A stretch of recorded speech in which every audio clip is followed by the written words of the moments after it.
اعوذ باللہ من الشیطان الرجیم، بسم اللہ الرحمن الرحیم۔ پیج نمبر ہے 293 اور اگلا ہمارا جو کوشچن ہے وہ یہ ہے کہ مشرقی پاکستان کی علیحدگی کے اسباب بیان کریں یا سقوط ڈھاکہ کے اسباب بیان کریں یا المیہ مشرقی پاکستان کے اسباب بیان کریں۔ تو یہ تو ہمیں پتہ ہے کہ پاکستان کی جو تحریک تھی، تحریک پاکستان، اس میں بنگال کے عوام نے بڑھ چڑھ کر حصہ لیا۔ مسلم لیگ نے ڈھاکہ سے جنم لیا، یعنی مسلم لیگ جو مسلمانوں کی نمائندہ جماعت تھی اور پاکستان بنانے والی جماعت، اس نے بھی کہاں پہ جنم لیا؟ ڈھاکہ میں جنم لیا۔ بنگالی عوام نے برصغیر کے دوسرے صوبوں کے مسلمانوں کے ساتھ مسلم لیگ کے جھنڈے تلے آزادی کی جدوجہد نہ صرف کی بلکہ اس کو کامیاب بنایا۔ لیکن ہوا یہ کہ قیام پاکستان کے چند سال بعد ہی اس صوبے میں قومی اتحاد اور یکجہتی کا جذبہ ٹھنڈا پڑنے لگا، اور سب سے زیادہ غلط بات یہ ہوئی کہ قومی اتحاد کے خلاف ان ابھرتے ہوئے رجحانات کو روکنے کے لیے کوئی مؤثر تدارک نہ ہو سکا۔ یعنی وہ اس کے خلاف ہوتے رہے اور پھر ان کی اس دکھ کو کسی نے محسوس نہیں کیا، ان کی شکایت کو کسی نے دور نہیں کیا، ان کی جو کمیاں تھیں ان کا کسی نے ازالہ نہیں کیا، ان کی جو ایکسپیکٹیشنز تھیں ان کی طرف کسی نے توجہ نہیں دی، بلکہ مشرقی پاکستان اور مغربی پاکستان کے درمیان میں ان کے دکھ اور ان کے گلے شکوے، اور ادھر مشرقی پاکستان کے حکمرانوں کی عدم توجہی جو تھی وہ ان کے درمیان میں ایک کیا بن گیا؟ خلیج بن گیا، جس کے سبب ملک دشمن عناصر طاقت پکڑنے لگے اور قومی اتحاد آہستہ آہستہ کمزور ہونے لگا۔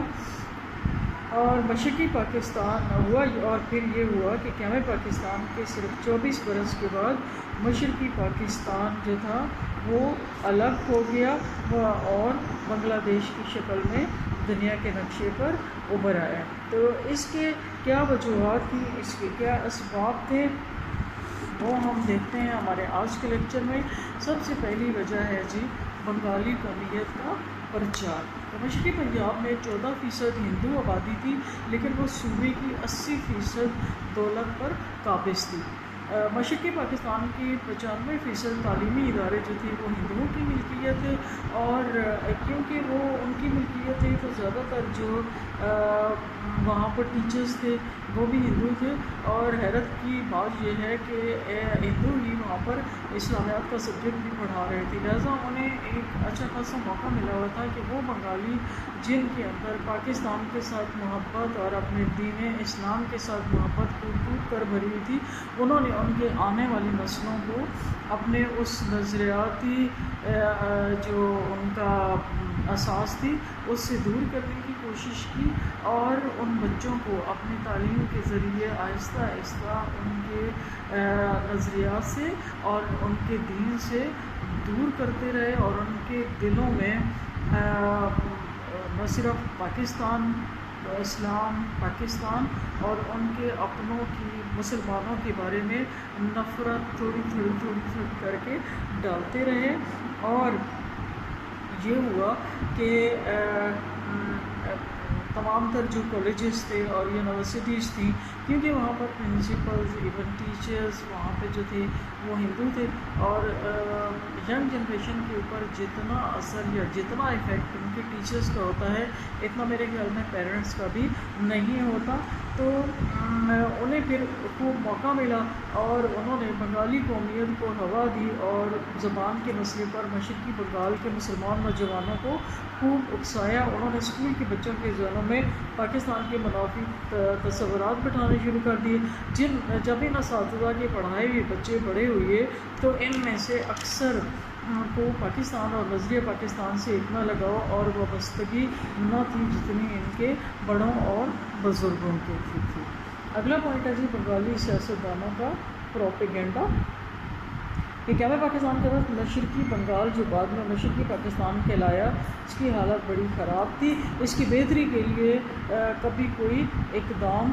نہیں کیا گیا، حالانکہ وہاں پر صنعتی اور تجارتی مراکز قائم کرنے کے بہت زیادہ مواقع موجود تھے، اور لیکن ہوا یہ کہ حصول آزادی سے پہلے اس صوبے کے مسلمان قائدین جو تھے، جیسے مولوی فضل اللہ حسین، شہید سہروردی، خواجہ ناظم الدین، ان کا حکومت سے تعلق رہا، وہ وزیر اعلیٰ بھی رہے، مگر اپنے مسلمان عوام کے لیے انہوں نے کچھ بھی نہ کیا، اور صنعتی ترقی کے راستے میں جو رکاوٹیں تھیں ان کو دور کرنے کے لیے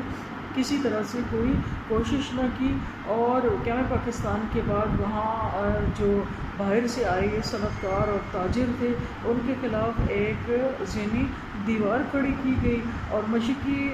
بنگال کی پہلی جو ناظم الدین وزارت کے وزیر خزانہ تھے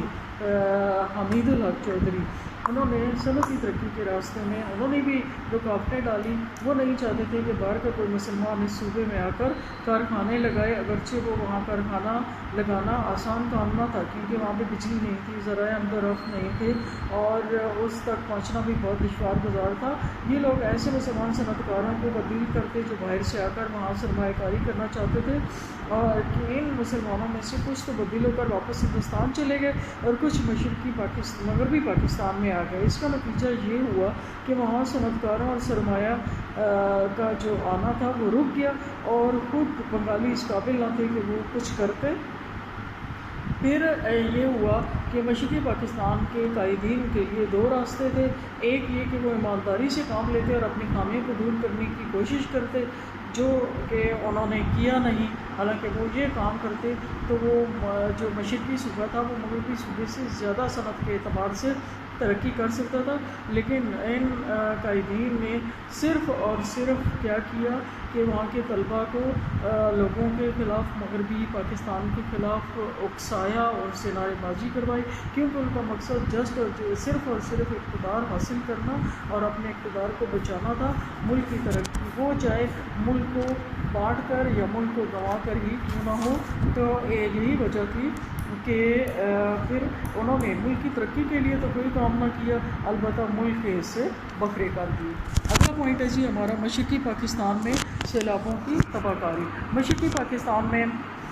جیسا کہ آپ کو پتہ ہے کہ 1970 میں بہت شدید قسم کا سیلاب آیا، اور مشرقی پاکستان جو ہے وہ ہر سال اس کی سرزمین ہے اس طرح کی کہ وہ ہر سال سیلابوں کی زد میں ہی آ جاتی ہے، اور اس پر حکومت پاکستان کے اربوں روپے اس پر خرچ کرنا پڑتے ہیں۔ تو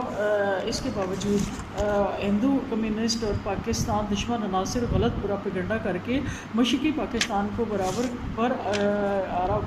یہ کیا کرتے تھے، برابر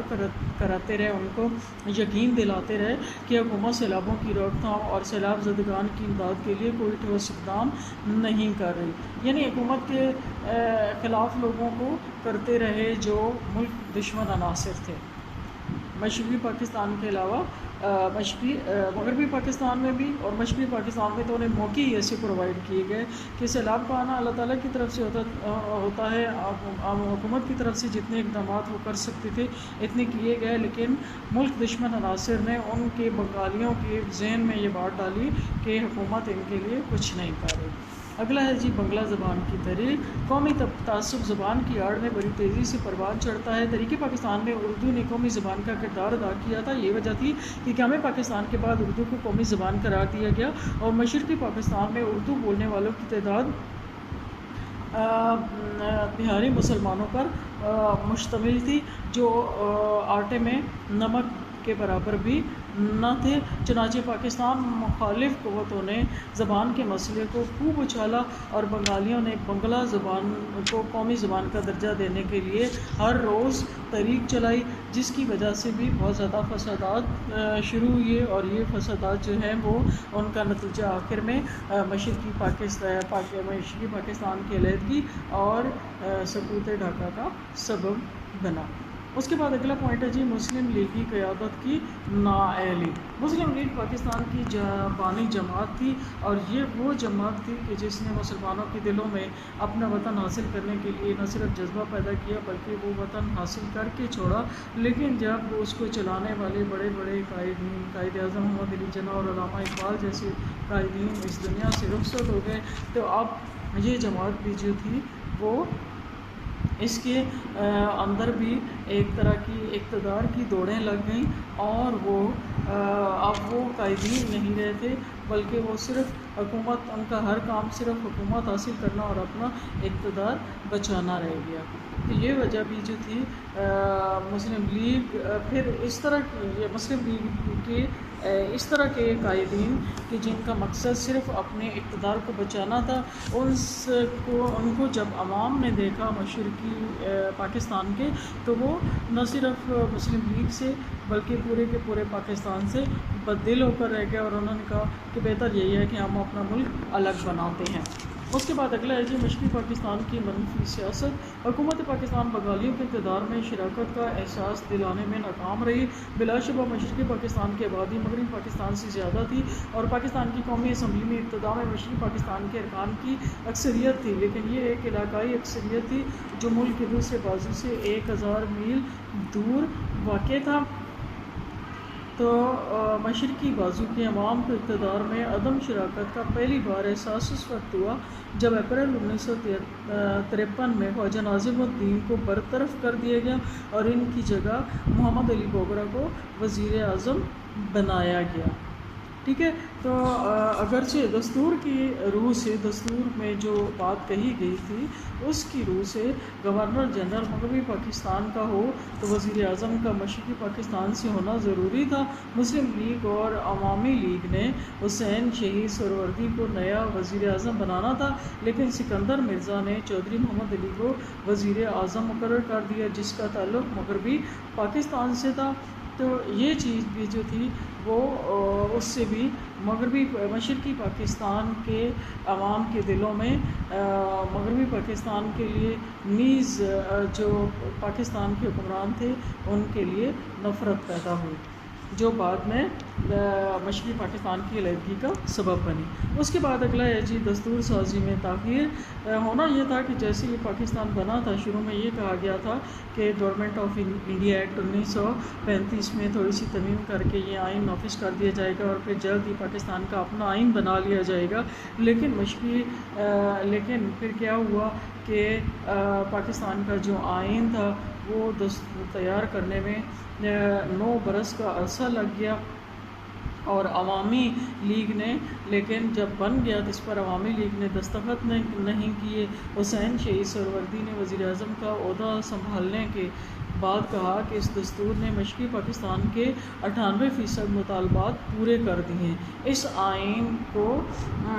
کام کرنے کا موقع نہ دیا گیا۔ اگر اس کے مطابق نئے انتخابات کرائے جائیں اور نئی حکومت کو کام کرنے کا موقع دیا جاتا تو پاکستان میں جمہوری نظام چلتا رہتا، لیکن ایسا ہوا نہیں۔ اچھا، اس کے بعد ہے جی مارشل لا 1958 کے مارشل لا میں زیادہ تر فوجی افسروں کا تعلق مغربی پاکستان سے تھا۔ فیلڈ مارشل محمد ایوب خان بھی مغربی پاکستان سے تعلق رکھتے تھے۔ اس طرح 1958 کے مارشل لا نے مشرقی پاکستان پر ایک جمود طاری کر دیا اور سطحی حالات مارشل لا کے قابو میں رہے، لیکن جمود کی تہہ میں منفی سرگرمیاں جڑ پکڑ گئیں اور جو بالآخر جو تھا سقوط ڈھاکہ کا سبب بنی۔ 1992 اگلا پوائنٹ ہے 1962 کا آئین اور یکیوانی مقننہ۔ 1962 کے آئین میں ملک کا سربراہ صدر تھا جسے وسیع اختیارات حاصل تھے اور وہ مغربی پاکستان سے تھا۔ قومی اسمبلی کا اسپیکر مغربی پاکستان سے تھا، وہ صدر کی منشا کے خلاف کوئی قانون سازی نہیں کر سکتا تھا، یعنی کہ تمام تر جو کنٹرول تھا وہ مغربی پاکستان کے پاس ہی تھا۔ تو 1962 کے آئین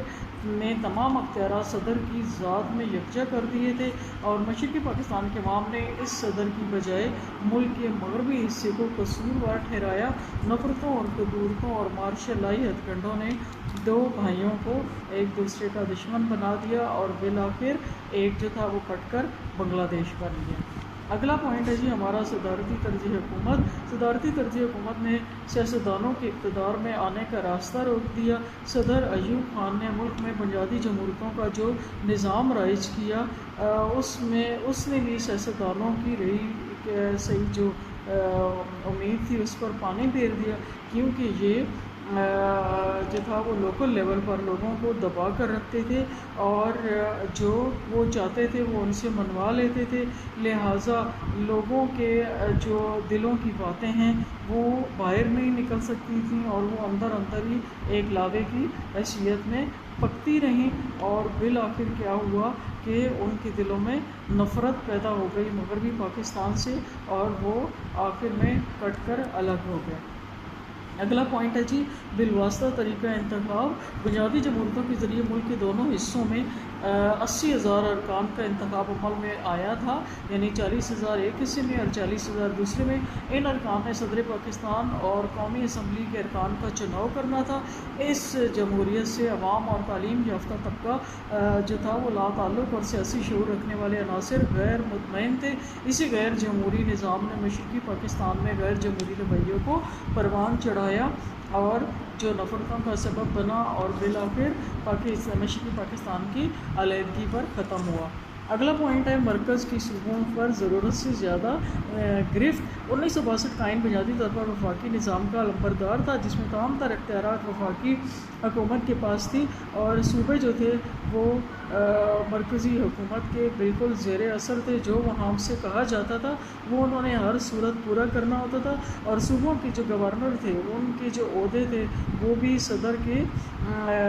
صوابدید پر تھے، لہٰذا وہ ہر کام صدر پاکستان کی خوشنودی اور جی حضوری کے لیے کرتے تھے، کیونکہ ان کا مقصد لوگوں کو خوش کرنا نہیں بلکہ اپنے اقتدار کو بچانا تھا۔ اگلا پوائنٹ ہے جی اسلامی نظریہ سے انحراف۔ تمام سیاسی مفکرین اس بات پر متفق ہیں کہ کسی وفاق کی کامیابی کے لیے جغرافیائی تعلق،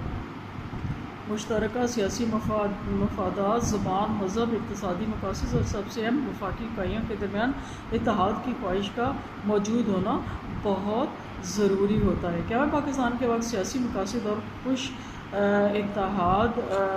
کے علاوہ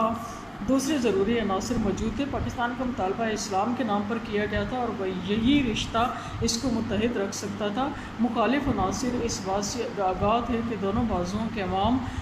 مسلمان عوام کی اسلام سے وابستگی پاکستان کی یکجہتی اور اتحاد کو برقرار رکھیں گی، لہٰذا انہوں نے سب سے پہلے جو تھا وہ مذہبی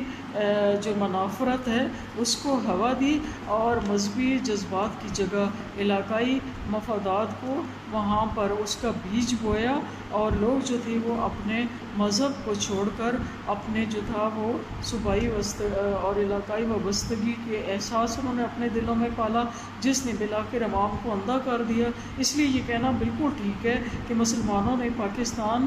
صرف مسلمان بن کر حاصل کیا، لیکن اقتدار کے حصول میں وہ کوئی بنگالی بن گیا تو کوئی پنجابی، کوئی پٹھان، کوئی بلوچی اور کوئی سندھی بن کر رہ گیا، اور اسی کشمکش نے پاکستان کے دو ٹکڑے کر دیے۔ اور بدنصیبی کی بات یہ ہے کہ یہ جو دوڑ ہے اقتدار کے پیچھے اپنے مذہب سے دوری کی اور اقتدار کو بچانے کے لیے علاقائیت کو ہوا دینے کی، یہ اس وقت سے شروع ہوئی اور یہ ابھی تک بھی باقی ہے، اور اللہ جانے یہ اور کیا کیا گل کھلانے کی والی ہے۔ ابھی بھی جو ہے وہ کے پی کے جو عوام ہیں وہ سمجھتے ہیں کہ ہمارا صوبہ جو ہے وہ بالکل الگ ہے، پنجابی سمجھتے ہیں کہ ہمارا کے پی کے سے کوئی تعلق نہیں ہے، سندھی سمجھتے ہیں کہ ہمارا تو ملک ہی الگ ہے، ہمارا کسی اور سے تعلق نہیں ہے، اور بلوچیوں کی تو دنیا ہی الگ ہے۔ اس کے بعد اگلا ہے جی بے لگام سرمایہ کاری۔ پاکستان کے قیام کے وقت مشرقی پاکستان کی اقتصادی حالت انتہائی پسماندہ تھی۔ وہ پٹسن کی دنیا بھر کی پیداوار کا 75% پیدا کرتا تھا، مگر وہاں پٹسن کا ایک بھی کارخانہ موجود نہیں تھا۔ صوبائی ملازمتوں اور اسکول، کالج، یونیورسٹیوں پر ہندوؤں کا قبضہ تھا، اور فوج میں بنگالیوں کی تعداد آٹے میں نمک کے برابر تھی۔ بنگالی سیاسی جو قائدین تھے انہوں نے صوبے کی صنعتی ترقی کے میدان میں رکاوٹیں کھڑی کی ہوئی تھی، اور مغربی پاکستان کے جو پرائیویٹ سیکٹر نے صوبے کی صنعتی اور تجارتی فروغ میں بھرپور کردار ادا کیا تھا۔ مشرقی پاکستان میں ایسا نہ ہو سکا۔ حکومت پاکستان مشرقی پاکستان کی صنعتی ترقی کے لیے اقدامات کرتی رہتی تھی۔ ایوب خان نے ان کوششوں میں تیزی پیدا کی، لیکن شورش پسند جو عناصر تھے انہوں نے مشرقی پاکستان کے لوگوں کے دلوں میں یہ ان کو برابر کرانے کی کوشش کی کہ یہاں پر صنعتی اور اقتصادی طور پر کسی طرح کی ترقی کے لیے کام نہیں کیا جا رہا ایکچولی جو کوششیں ہوتی تھی وہاں پر جو شر پسند عناصر تھے ان کوششوں کے راستے میں رکاوٹ بنتے اور بعد میں اس کا الزام جو تھا وہ حکمرانوں اور مغربی پاکستان پر لگاتے تھے، جس کی وجہ سے وہاں کے جو بنگالی عوام تھے وہ بددل ہو کر رہ گئے۔ اگلا ہمارا پوائنٹ ہے جی بدعنوان انتظامیہ۔ محمد ایوب خان کے دور میں افسر شاہی کو بہت عروج حاصل تھا، کیونکہ افسر شاہی کی جو نوکری تھی وہ ایوب خان کی ثوابدید پر تھی، اور وہ جو تھے وہ ہر وہ کام کرتے تھے جو اس کا من پسند ہوتا تھا۔ تو جمہوری ادارے تباہ ہونے کی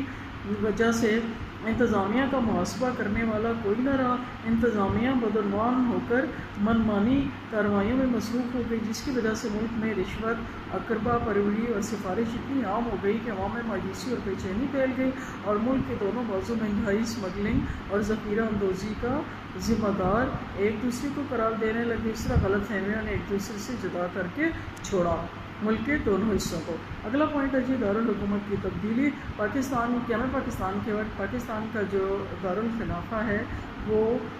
کراچی بنا، اور کراچی اور مشرقی پاکستان کے درمیان میں 1000 میل کا فاصلہ تھا، لیکن یہ سمندری راستے سے قریب تھا۔ بندرگاہ ہونے کی وجہ سے مشرقی پاکستان کے لوگوں کے جو مزاج سے لگاؤ بھی رکھتا تھا، تو یوں مشرقی پاکستان اور مغربی پاکستان کا آپس میں ایک تعلق تھا۔ لیکن 26 نومبر 1966 کو اسلام آباد میں دارالحکومت کی تعمیر مکمل ہوئی اور مرکزی دفاتر وہاں منتقل کر دی گئی۔ اس طرح دارالحکومت کا فاصلہ مزید بڑھ گیا، اور یہ دوری جو تھی وہ دلوں کی دوری کا سبب بنی۔ اگلا پوائنٹ ہے جی آمریت کے 10 سال۔ تو جمہوری عہد میں اسمبلی ارکان کی بحث و تمہیز، عوام کے جلسے جلوس وغیرہ کے ذریعے سے عوام کے جو جذبات ہوتے ہیں یا جو ان کے ایکسپریشنز ہوتے ہیں یا جو ان کی فیلنگز ہوتی ہیں وہ عوام حکومت تک پہنچتی رہتی ہیں، اور اس طرح حکومت کو بھی اپنی کارکردگی کے بارے میں پتہ چلتا رہتا ہے کہ ہمارے جو نمائندے ہیں یا جو اس کے حکومت کے لوگ ہیں وہ عوام کی خوشحالی کے لیے، ملک کی خوشحالی کے لیے کچھ کام کر رہے ہیں یا نہیں کر رہے۔ لیکن آمریت کے دور میں حکومت کے ایوانوں تک عوام کی آواز کا پہنچنا مشکل ہوتا ہے، اور ڈنڈے کے زور میں عوام کو چپ کرا کے رکھا جاتا ہے۔ اس کے علاوہ جو بنیادی جمہوریتوں کا رواج تھا اس نے سونے پہ سہاگا کا کام کیا، لہٰذا جو عوام کے جذبات تھے وہ ان کے اندر ہی اندر جو تھے دفن ہوتے رہے، اور بالآخر ان کی جو جذبات، ان کی امنگیں حکمرانوں کے خلاف، حکومت کے خلاف اور مغربی پاکستان کے خلاف ایک لاوے کی صورت میں، ایک زہر کی صورت میں ظاہر ہوئیں، اور ان کا ایسا سیلاب امٹ کر آیا کہ وہ مشرقی پاکستان کو بہا کر لے گیا۔ اور اس کے پیچھے ایوب خان کی یہ بہت بڑی مسٹیک تھی، کیونکہ وہ بالکل نگیٹو بات سننے کی عادی نہیں تھی، وہ سب کچھ ٹھیک ہے سننے کی عادی تھی، لہٰذا لوگ اپنی نوکریوں کو، اقتدار کو بچانے کے لیے ایوب خان کو سب پرفیکٹ کی رپورٹ دیتے تھے، اور ملک کے اندر کچھ بھی ٹھیک نہیں ہو رہا تھا، اور وہ بھی آنکھیں بند کر کے اس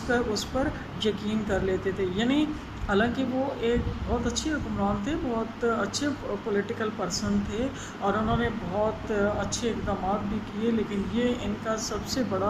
بڑی مسٹیک تھی، سب سے بڑی غلطی تھی۔ اور کسی بھی حکمران کی سب سے بڑی غلطی یہ ہوتی ہے کہ عوام کے ساتھ وہ ڈائریکٹ جب اپنا راستہ تعلق ختم کر دیتا ہے تو ان بٹوین جو لوگ ہوتے ہیں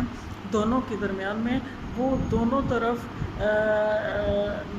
اپنے تعلقات بنانے کی کوشش کرتے ہیں، اور زیادہ تر اپر لیول کی طرف یعنی حکومت کے ساتھ اپنے تعلقات بناتے ہیں، کیونکہ ان کی جاب کا تعلق ادھر سے ہوتا ہے، اور عوام کے ساتھ تعلقات نہ ہونا یا برے تعلقات ہونا انہیں نقصان نہیں پہنچا سکتا۔ لہٰذا ایوب خان کے دور میں بھی ایسے ہوا کہ جب تک وہ برسر اقتدار رہے انہیں عوام کی کوئی شکایت کا پتہ ہی نہیں چلا۔ وہ سمجھتے تھے کہ میں